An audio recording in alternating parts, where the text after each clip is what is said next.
Oke, bismillahirrahmanirrahim. Assalamualaikum warahmatullahi wabarakatuh.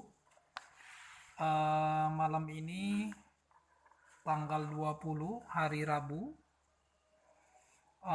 Alhamdulillahirabbil alamin. Assalatu wassalamu ala asrafil anbiya'i wal mursalin wa ala alihi wa ashabihi ajmain. Amma ba'du. Uh, Teman-teman,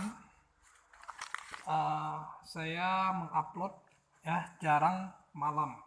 Hari ini saya mengupload malam hari. Ya itu kembali lagi teman-teman, sesuai dengan terkadang terlintas ingin mengupload video tentang rohani, ya tentang keagamaan. Ini yang saya dapatkan di WhatsApp, yaitu WhatsApp dari Omar Mita ya. Kalau yang senang ikut pengajian atau ikut kajian ya, Umar Mita itu salah satu ustadz yang terbilang populer ya, sekelas lah dengan Adi Hidayat, Abdul Somad, dan keilmuannya luas juga ya Ustadz Omar Mita. Jadi sengaja terbaca di WhatsApp itu terbaca surat At-Taubah ya. Quran surah At-Taubah ayat 41. Jadi yang berbunyi begini guys. A'udzubillahi minasyaitonirrajim.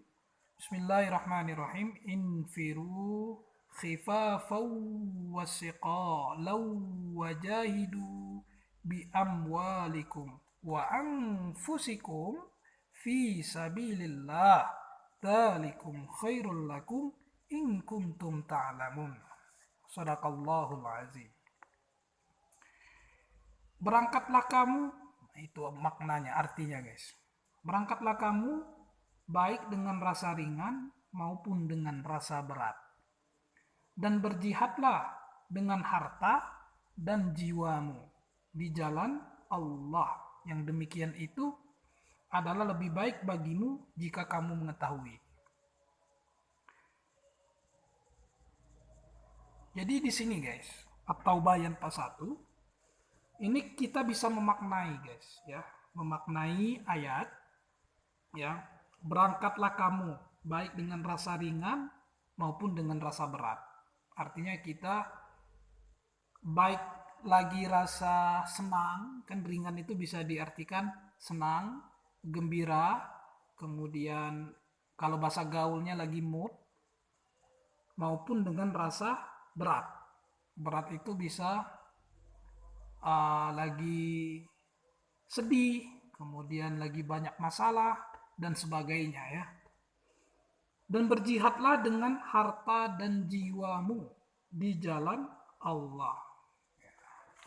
Jika kita mempunyai harta, harta itu bisa dimaknai uang, material ya.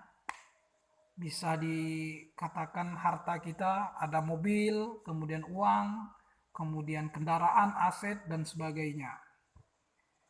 Berjihad, nah artinya kalau kita punya uang, kita sumbangkan ke masjid, nah, misalkan sumbangkan ke yatim piatu, membuat pondok pesantren, kemudian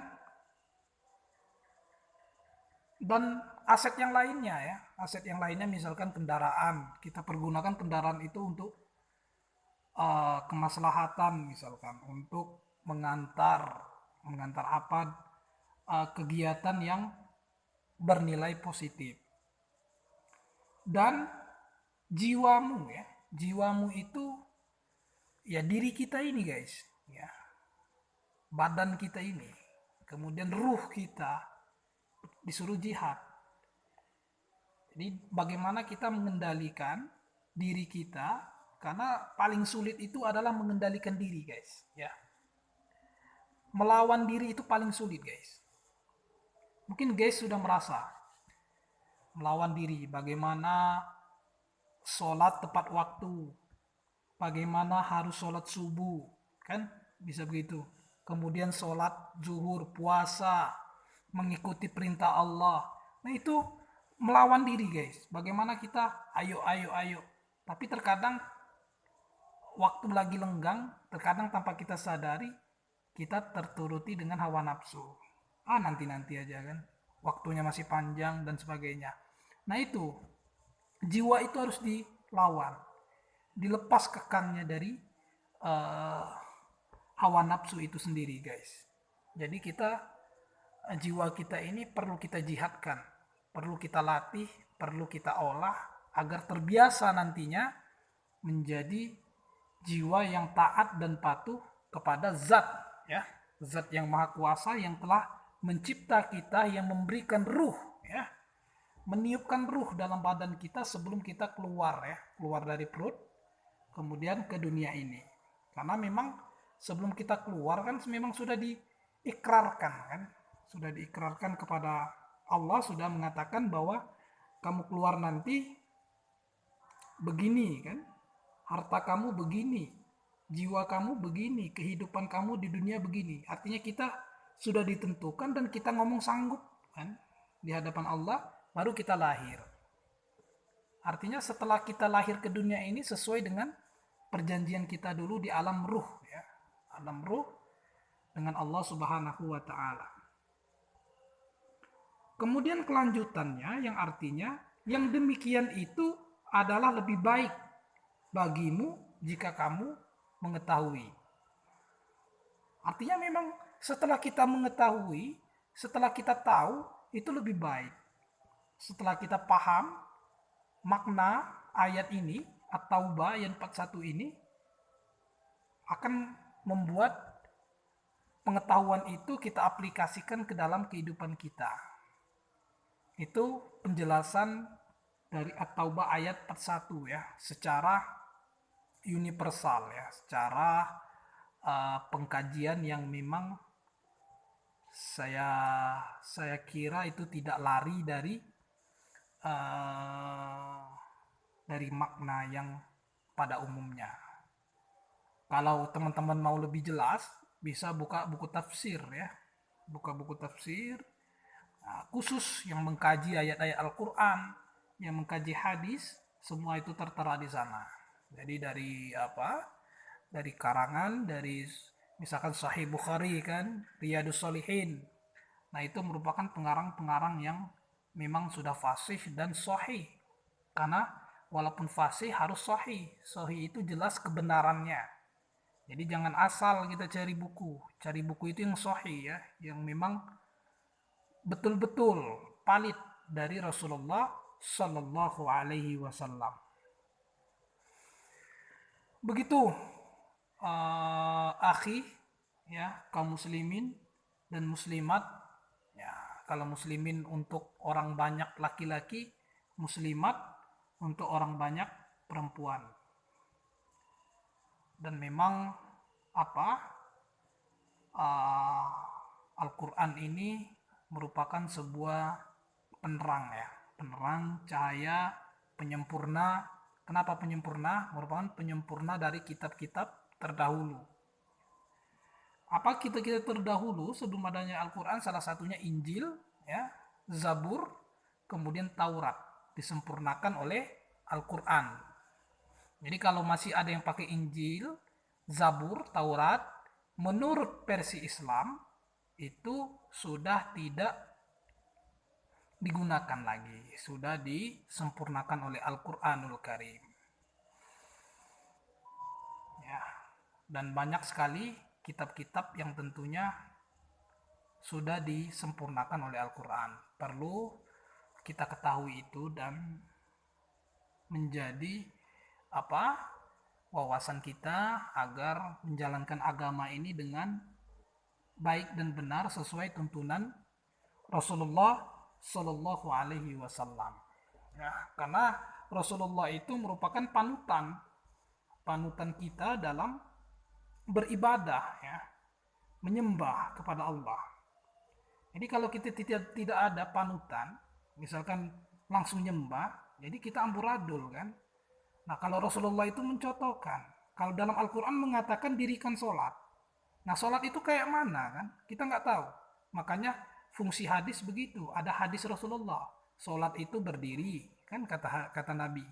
Kemudian ruku, kemudian iktidal, kemudian sujud, kemudian duduk 2 ruku, sujud, baru tahiyatul awal dan akhir. Begitulah fungsi Rasul. Rasul itu pengutus ya, utusan Allah Subhanahu wa taala. Dan tidak ada lain lagi selain Nabi Muhammad Shallallahu alaihi wasallam yang diikuti.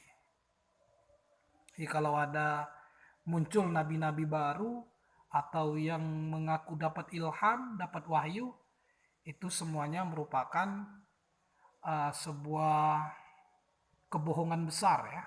Karena sudah jelas dalam Al-Quran itu dikatakan, setelah aku sempurnakan agamamu, kan Al-Maidah itu, atau surat apa itu, dan aku ridhoi bahwa hanyalah agama Islam ya. Selain itu monggo, kan, kalau bahasa Jawanya monggo, silakan. Kalau dalam Quran surah Al-Kafirun itu kan, lakum dinukum waliyadin, untukmu agamamu, untukku agamaku. Jadi sekarang ini toleransi kita dalam agama Islam kuat, guys. Artinya begini, guys, kita itu sebelum ada pengarang atau orang-orang barat mengatakan toleransi, kita dari 14 abad yang lalu sudah mengatakan, 14 abad yang lalu sudah muncul, sudah ditulis dalam Al-Quran, lakum dinukum waliyadin, untukmu agamamu, untukku agamaku. Jadi kalau yang sekarang ini mengatakan toleransi beragama, kita sudah lama, guys. Itu sudah kita terapkan 14 abad yang lalu. Jadi ada yang mengatakan agama Islam tidak toleransi, salah besar kan.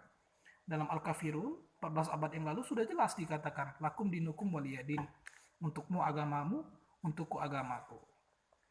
Jadi apa ya, perkembangan tentunya seperti di India, di mana lagi itu, yang agama Islam penganutnya ya salah satunya India kan, bagaimana mahasiswi Islam ya, perempuan di universitas India memakai jilbab, mereka dilempar, mereka dicemooh.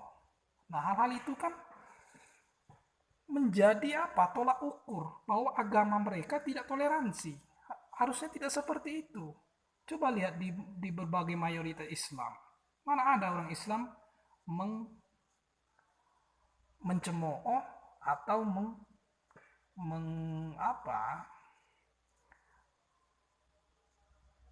membuat kesal orang-orang non Islam. Malah kita mengayomi, membimbing, bahkan bersahabat dengan mereka. Artinya begitu, guys. Tentunya ini menjadi pembahasan yang krusial ya, penting. Karena memang agama ini salah satu menjadi barang yang sensitif ya. Karena banyak timbul gesekan-gesekan di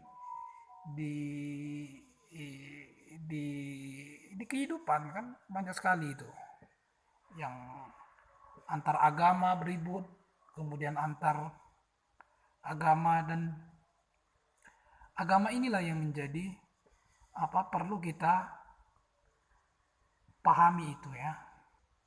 Mungkin itu, guys, pembahasan saya, guys. Terima kasih. Wallahul muwaffiq ila aqwamit thoriq. Wabillahi taufiq wal hidayah. Hadanallahu wa iyyakum ajmain. Subhanallah, subhana rabbika rabbil izzati amma yasifun. Wassalamun alal mursalin. Alhamdulillah. Assalamualaikum warahmatullahi wabarakatuh.